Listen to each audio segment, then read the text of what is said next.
and beyond.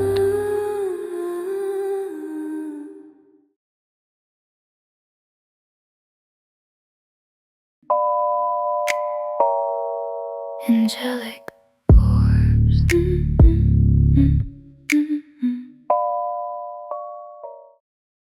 So today we are going to talk about orbs. Sure. Yeah. Which is some of the first phenomenon that we started catching on the CCTV TVs, right? Yeah. Okay. Yeah. We touched on some of the things that we caught on a different episode, but we're gonna delve into the orbs today. Yeah. Do you have a description of what orbs? For an orb. What is an orb, Charisse? Well, I mean, everybody's got a different, I guess, definition of it. But I mean, orbs are generally balls of light that people see. Sometimes they're captured only on cameras, but people have seen them with their naked eye as well. Some people believe that they're energy balls. Some people believe they are spirits. I know from people talking about being in the gorge that they've captured them on their cameras or seen balls of light going through, and a lot of times they kind of go with death or an energy from a person. So, what do you think they are? Graveyards, cemeteries. What do you think they are? So, because of where we live, I think it's got something to do with the lady who lived in our cabin. But there's different color orbs too. There are. Different energy. The white balls, ones yeah. are generally considered good. And we've seen light energy, kind of, whether you want to say the mist that we saw were orbs or not, but we've seen green and red and black and white. White is generally good spiritually. They say a green mist would something to do with nature. Blue mists or blue orbs would be nurturing, like maybe a nurse or a mother in a previous life. Red is not angry, by the way.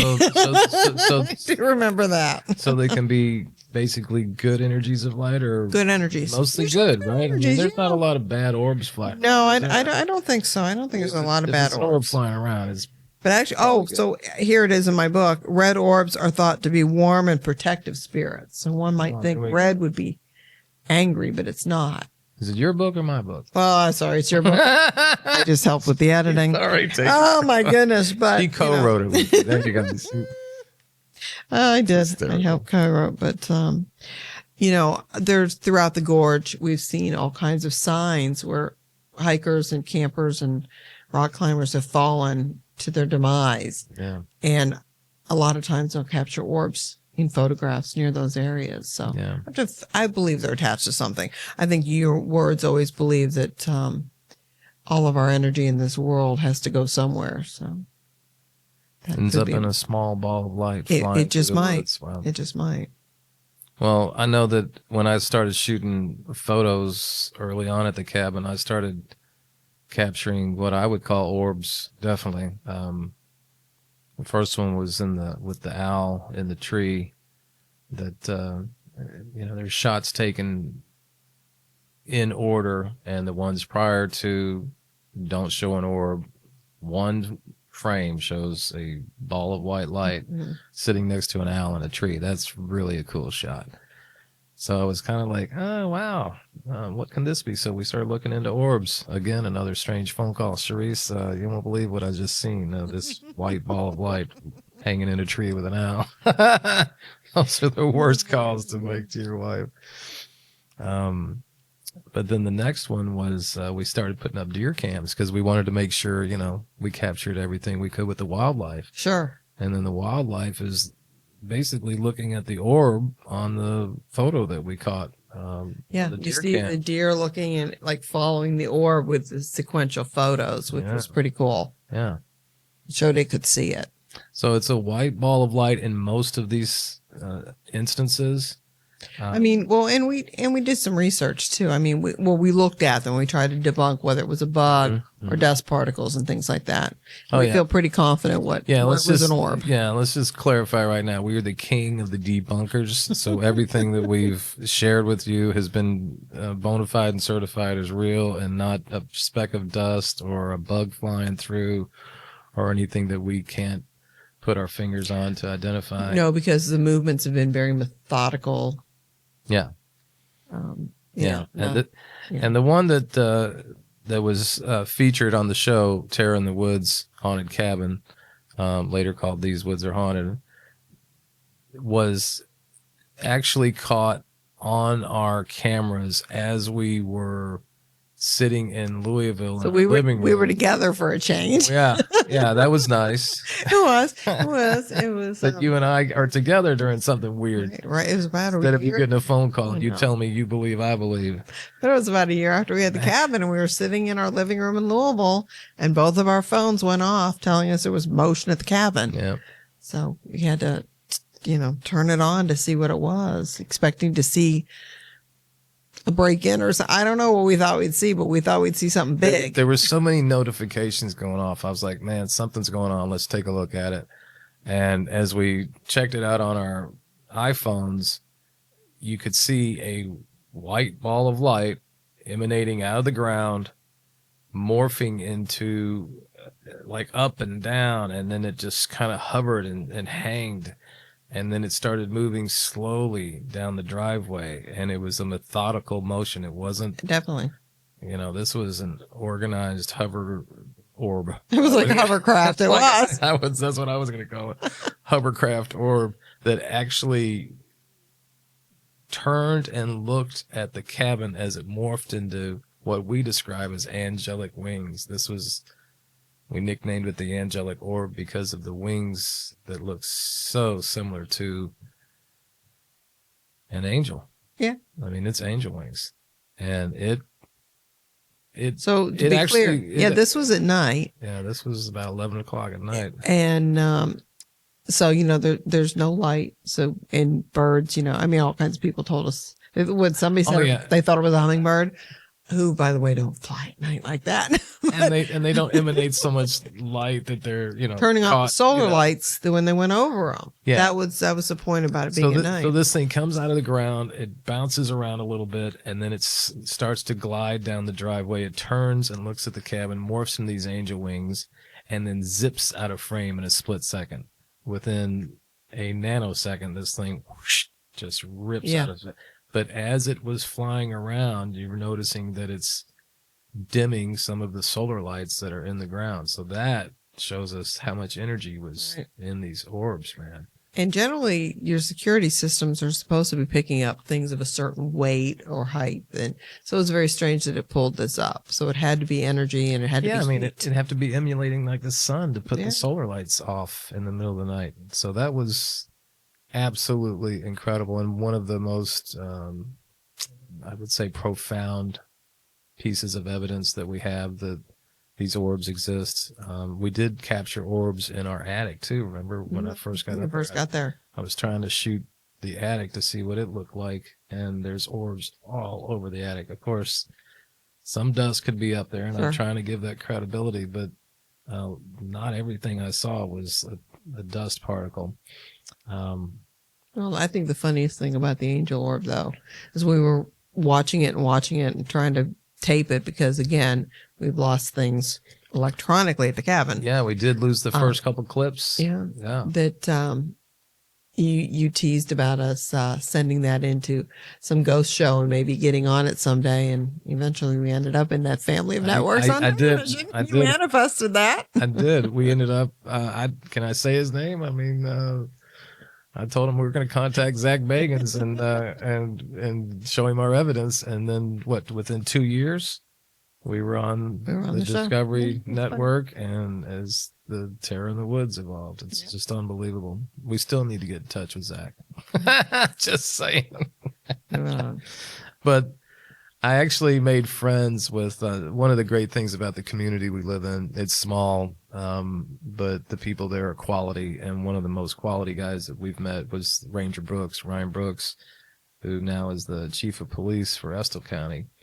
He was a park ranger when we met him. Yeah, he's a park ranger at Natural Bridge, and he actually was promoted to park ranger over all the state parks. Mm-hmm. And what's great about Brian is that he brings a whole level of the legend and folklore. He has a lot of Shawnee Indian heritage in his family. They were actually on the Trail of Tears, part of his family members. Were adopted by the Brooks. and his name is on the Fort Boonesboro manifest at Fort Boonesboro, where his ranger office Used to be. was. I mean, talk about a full circle moment. Sure. It's almost as good as coming back to the Ville. So, But yeah, he lends some credibility to some of the things we're seeing, I think. yeah, he's actually had some orb experiences too. We're going to have some special guests on here, like Brian, to kind of share his experience and their experiences.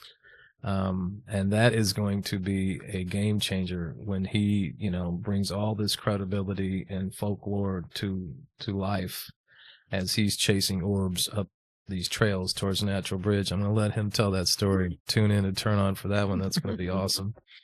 But it's just,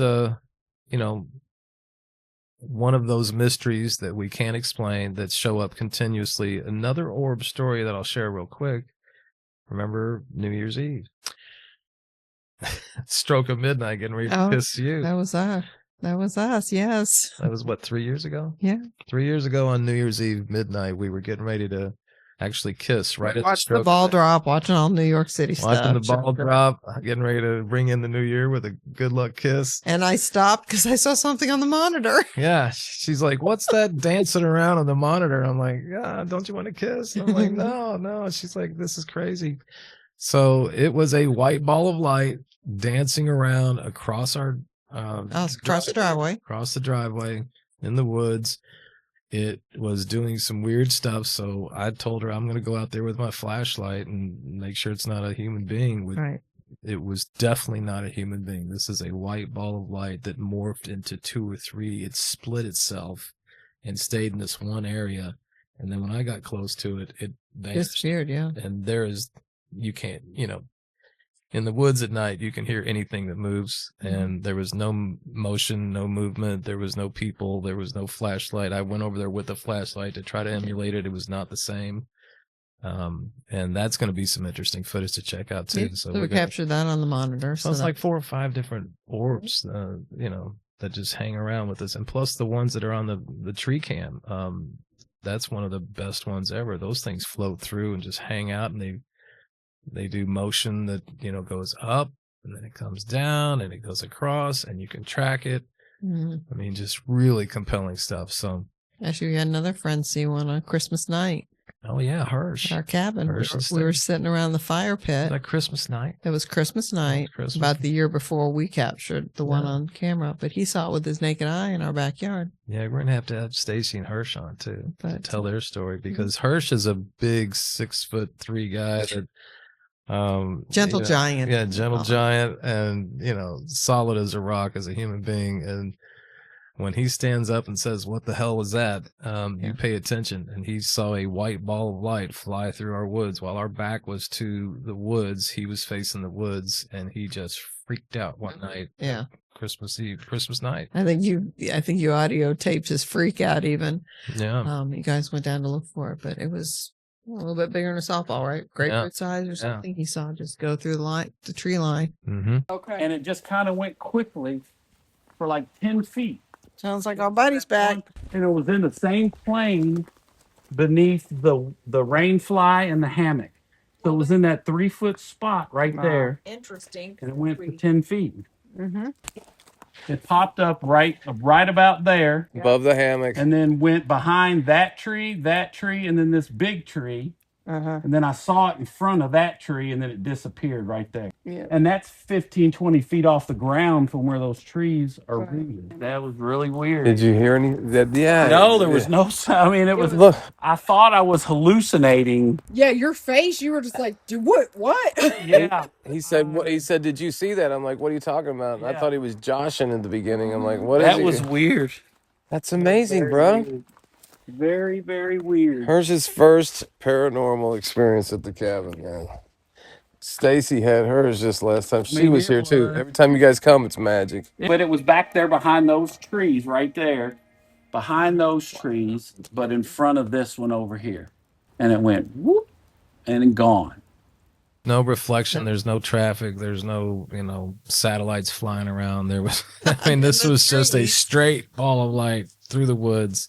He could describe the trees it was behind and everything. So that's pretty cool stuff. We'll we'll definitely have to have Stacy and Hirsch on to share their stories there. So Big with blessing. the orbs, yeah, right there at our property. So maybe they're attached to the lady who passed away in the cabin. I know that you built a mandala Mm-hmm. as a way of honoring where that light came out of the ground, that first angelic one. Yeah, that's kind of the feeling. Kind of I feeling get. sacred or something. It's attached to that orb that came out of the ground was so magnificent that we did honor it with making a mandala. By the way, I'd learned about mandalas in Joshua Tree. Never heard that word before in my life.